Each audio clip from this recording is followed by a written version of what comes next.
Let's be honest, if our parents dated the way we date today, would they even be married? Because dating now is giving vibe 2:17 a.m. Then you have the typing, and then you have the silence, and then there's nothing. Let's talk about it. Dating today versus dating then. When did we actually get it wrong? When did we miss it? Hello and welcome back to Rebecca Unplugged. My name is Rebecca, the place where we unplug from sugar-coated life and talk about the real realities of love, life, and relationship. Today's topic is sensitive, spicy, and very, very necessary. Dating today versus dating then. Where did we miss it? If you're single, married, confused, healing, or just observing, this one is for you. So let's start with how we met then versus now. Let's dig into it.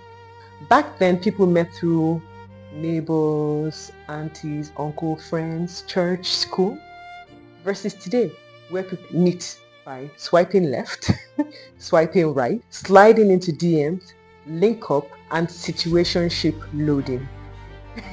I've just heard that. I'm just hearing. Back then, your community knew who you were dating. Today, it's only the network providers that know who you're actually dating.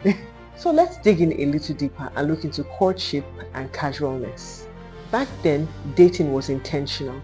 People met you and someone meets you and they want to get to know you with marriage or a long-term relationship in mind. Dating today, people just say, let's see how it goes. And now seeing how it goes can last for up to 3 years with no title or more. So from what it seems, we went from courtship to confusion.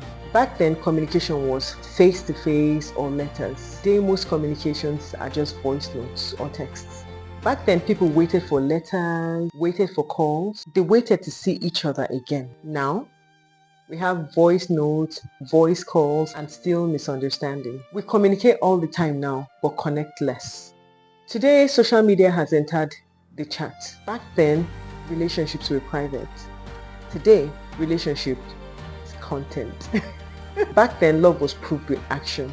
Today, love is proved with captions. Instead of asking, are you happy with me? People now ask, why don't you post me? So let's look at patience versus option. The dating circumstances back then and now, how it relates. Back then, people were patient because option was limited. Today, people are impatient because options are limitless. Why stay fixed when you can just replace it? Or why communicate when you can just disappear? Ghosting. So apparently now ghosting is a personality trait. And then we'll look at the angle of emotional availability in dating then versus now. Let's be honest, back then people were emotionally present. Imperfect sometimes, yes, but present. Today many people are guarded, they're traumatized, afraid of vulnerability, and scared of repeating past mistakes. Instead of like being real, saying I love you, people are more like, I want my peace, I want to protect my space. So it's just, so the big question here today is, where did we miss it? Where did it all go wrong? Was it when we started making speed more important than depth? We started to choose pride over vulnerability. We chose soft life over emotional responsibility. We turned love into a competition instead of a connection. Because the truth is that love didn't disappear. We just changed how we treat it. Now let's take a balance. Let's just take a few minutes and do a balanced reality check. To be fair, dating back then was not perfect. Some people stayed in toxic situations back then because of pressure. Some other people suffered in silence. But today, dating gives us freedom. It gives us choice and a voice. So with all this freedom, why are more people lonely than ever?